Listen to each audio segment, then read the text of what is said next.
Pessoal, no vídeo de hoje nós vamos falar sobre integração numérica, basicamente sobre quadratura gaussiana, que é outro método de integração numérica, certo? Bom, nós vimos aí dois métodos de integração baseados nas fórmulas fechadas de Newton-Cotes, né, que foram as regras do trapézio e a regra de Simpson também. Quando a gente olha, por exemplo, para a regra do trapézio, né, qual que é uma das principais características? A gente fixa a regra simples do trapézio, não a repetida, né? A gente fixa o intervalo aqui a AB e a gente vai considerar o trapézio que tem essa altura B menos A, certo? Então, observe que nessas figuras aqui a gente tem algumas aproximações, né, da integral de A até B de f de x, que é justamente a área dessa figura, né, entre o eixo x e abaixo aqui da função. Aqui a gente aproxima por esse trapézio, né, utilizando a regra dos trapézios, por falta, quer dizer, falta um pedacinho aqui para compreender realmente a integral. Aqui essa aproximação já se dá por excesso, e aqui falta um pouquinho aqui e tem um excesso aqui, certo? Então, uma das perguntas que surge, né? E se por acaso, ao invés da gente escolher os extremos A e B como os nossos x0 e x1, se a gente escolhesse outros pontos x1 e x2, de modo que o trapézio construído a partir desses pontos, né, a partir de f de x1, f de x2, dessem uma área mais próxima ao valor da integral do que tomar x0 como A e x1 como B, né? Então, essa é a questão aqui, né? A gente está escolhendo outros x1s e x2, de modo que eu olho agora para f de x1 e f de x2, e esse lado do trapézio é o segmento de reta que passa por esses dois pontos. Então, quando eu faço isso, quando eu pego esse x1 e esse x2, diferentes do A e do B, nesse exemplo em particular, observem que o excesso que falta aqui, o que falta aqui, na verdade, para poder completar a área ou para determinar, aproximar bem, né, a área do trapézio pela integral, né, a integral pela área do trapézio, é menor, né, esse espacinho aqui é menor do que esse espacinho que aparece na figura anterior quando eu tomo x1 igual a A e x2 igual a B, certo? Então, essa vai ser a ideia dessa técnica de quadratura gaussiana, né? Ao invés da gente tomar x1 igual a A e x2 igual a B, nós vamos colocar esse x1 e x2 como determinadas variáveis que a gente vai descobrir de modo que determinadas condições sejam satisfeitas, justamente para a gente conseguir aproximações melhores do que aquelas obtidas na regra do trapézio, certo?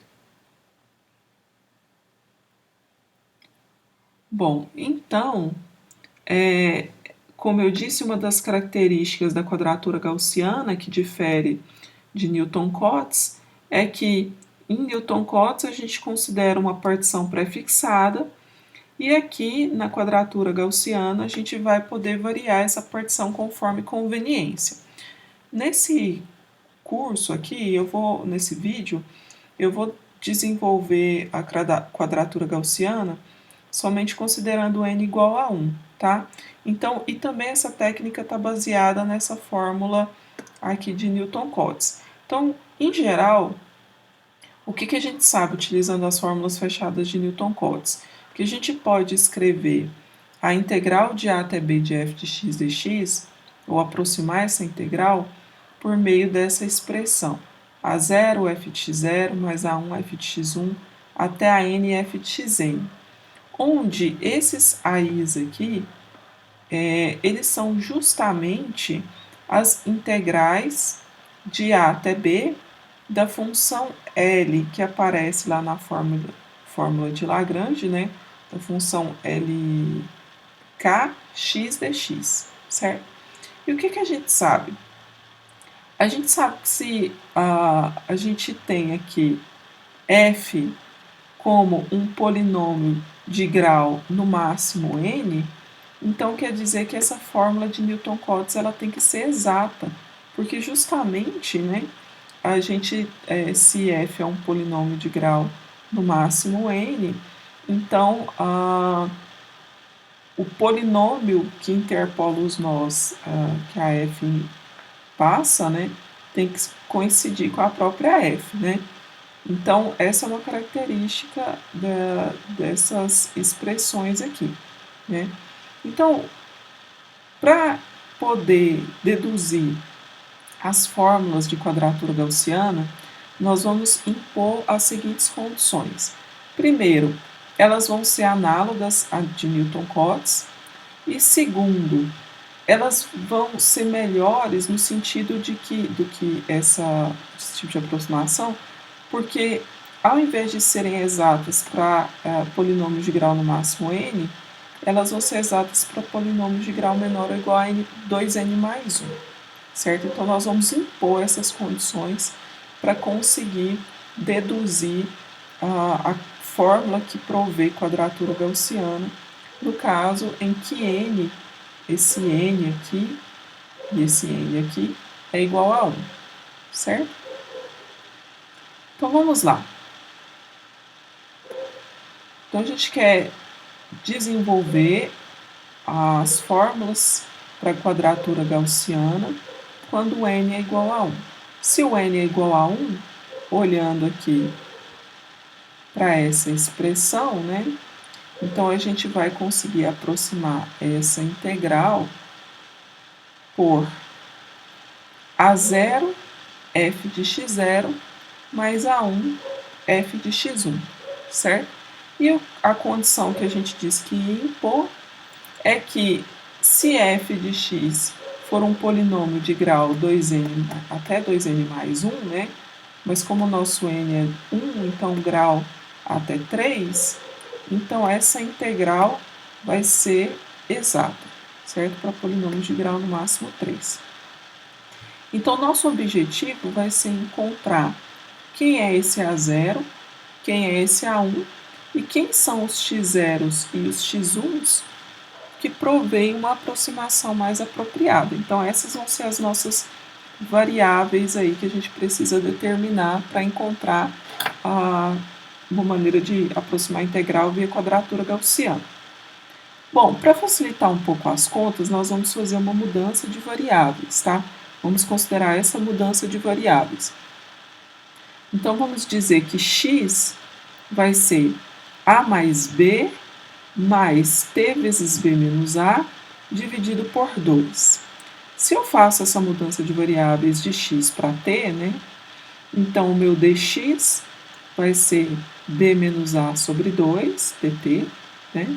E outra coisa que eu posso observar é que quando x é igual a, se eu coloco no lugar de x a aqui, vai aparecer, eu vou ter continho, né? 2a menos a, passando esse a aqui para o lado esquerdo da igualdade, né? É igual a menos b ainda, é igual a t vezes b menos a. Ou seja, eu vou conseguir inferir que t tem que ser menos 1. Da mesma maneira, quando x é igual a b, eu consigo determinar que t é igual a 1. Então, fazendo essa mudança de variáveis, essa integral aqui, ela fica agora de outra maneira, né? Ao invés de ser uma integral de a até b, ela vai ser uma integral de menos 1 até 1, certo? A f agora vai ser uma função de t, né? E o dx muda dessa maneira, certo? Bom, então ao invés da gente olhar para essa integral no intervalo AB, a gente vai olhar para a fórmula dentro do intervalo menos 1 e 1, ao invés do intervalo AB. E como que a gente vai deduzir essa fórmula? Bom, uma das coisas que a gente disse é que nós queremos que para polinômios que tenham grau até 3, menor ou igual que 3, essa fórmula seja exata para essa integral. Se for exata para polinômios de grau no máximo 3, então ela vai ser exata para os elementos que geram, para as funções que geram os polinômios de grau no máximo 3. E quem são essas funções? Constante, justamente com a função linear g de 1 igual a t, juntamente com a função quadrática g de 2 igual a t quadrado, juntamente com essa função cúbica g3 igual a t ao cubo, né? Essas funções, elas formam uma base para gerar qualquer polinômio de grau no máximo 3, certo? E nós queremos que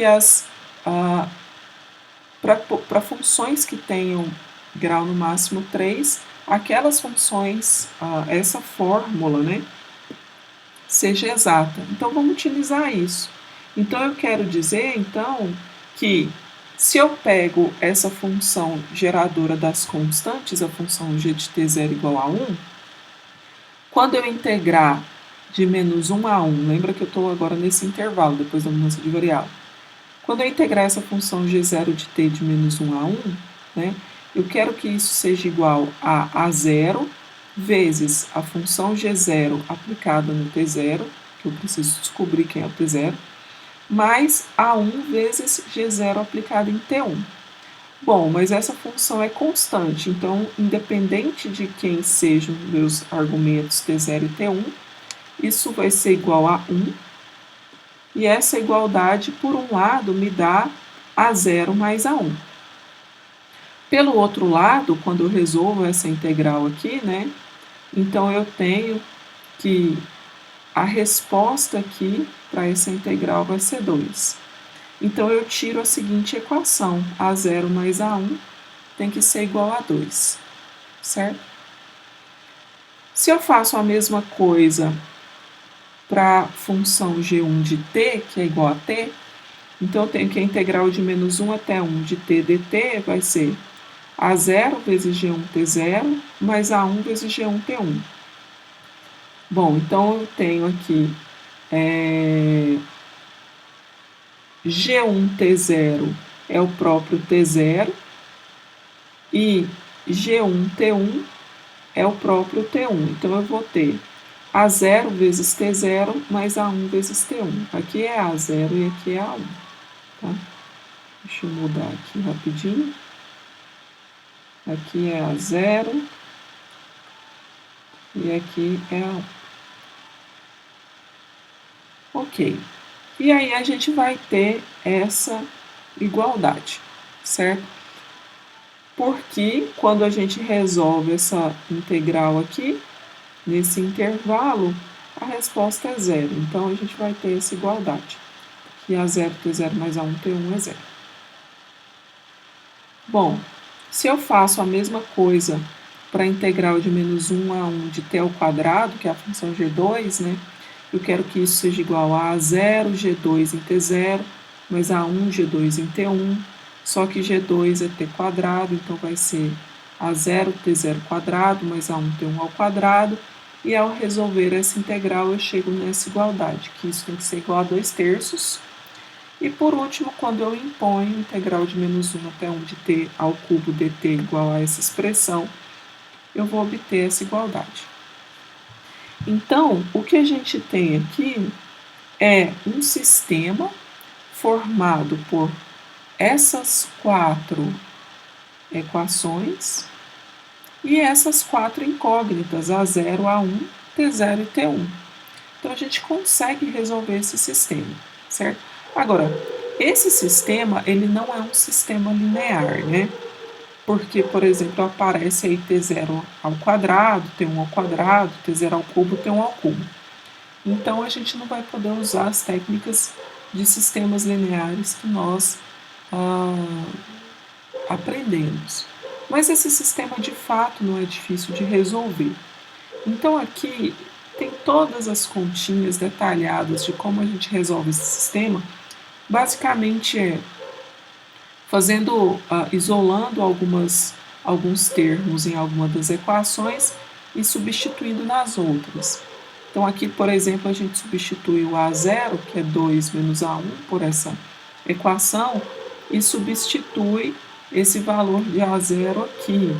Depois substitui esse A0 aqui, substitui também esses termos que a gente encontrou aqui ao longo das continhas que vão aparecendo. Né? Por exemplo, em algum ponto aparece aqui A1 vezes T1 menos T0, mas pela dedução anterior a gente descobriu que isso é menos 2T0.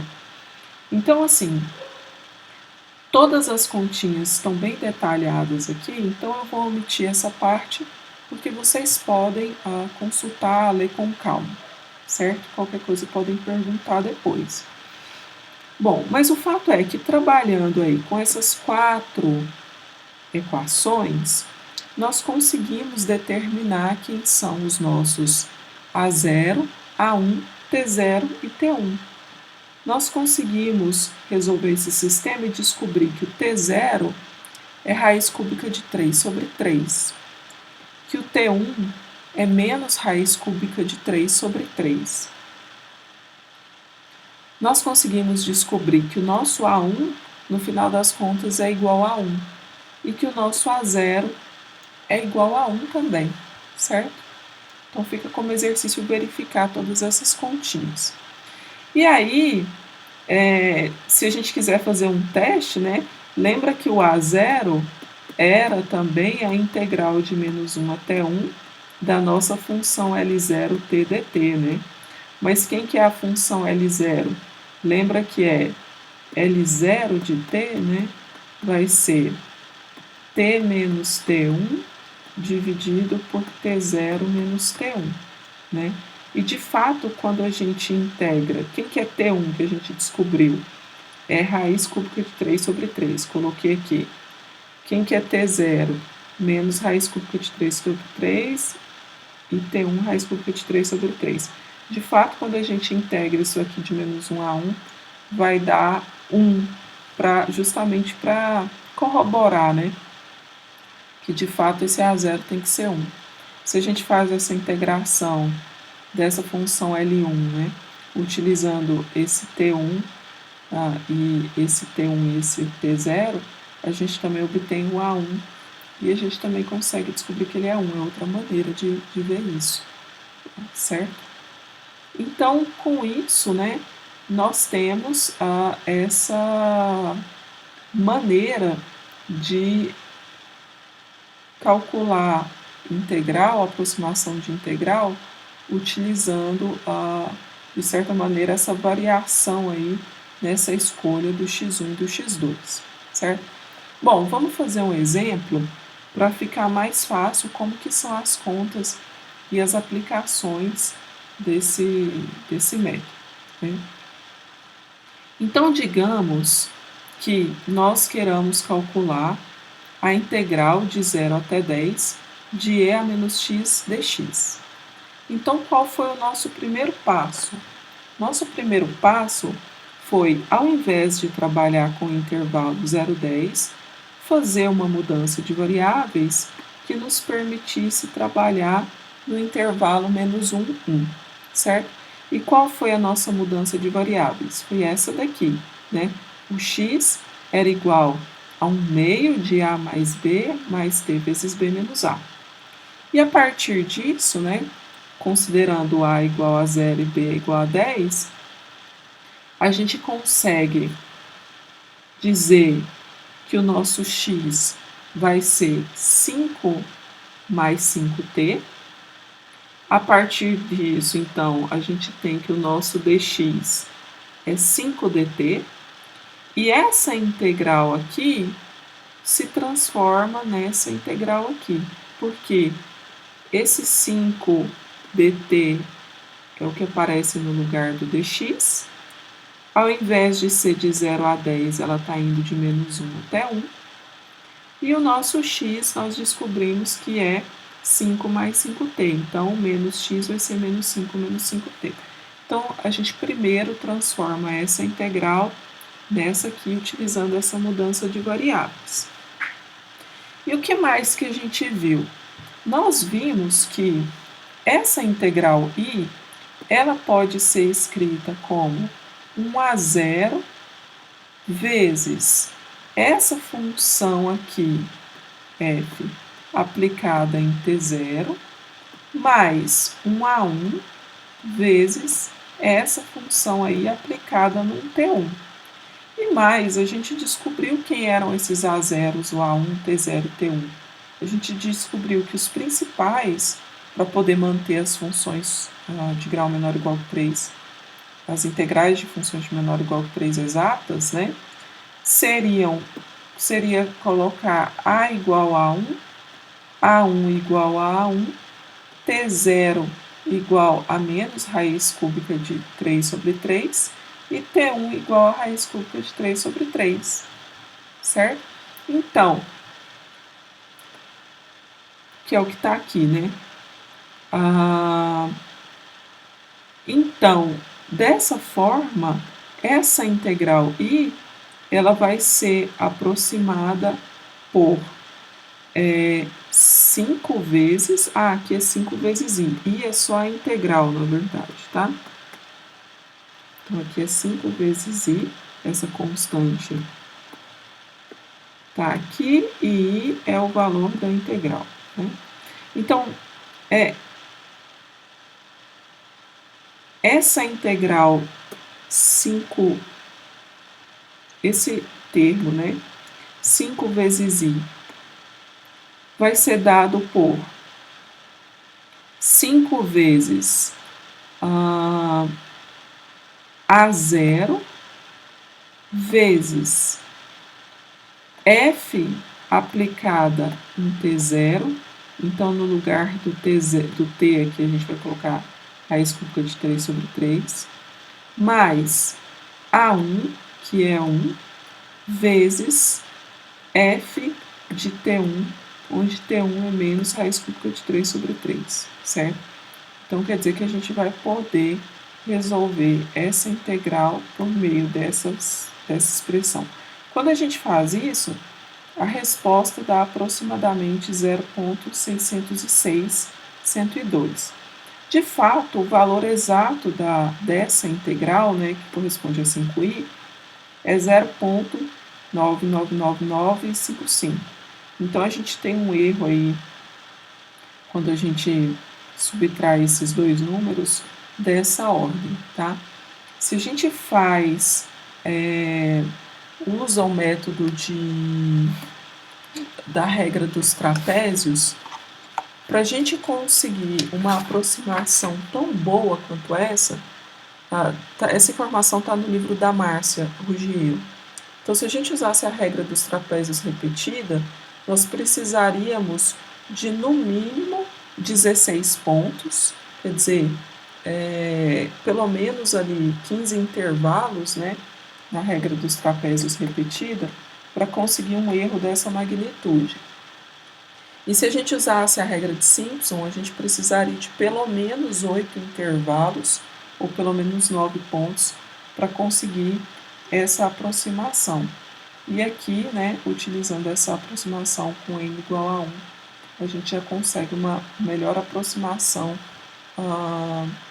do que utilizando as regras de trapézio Simpson repetidas.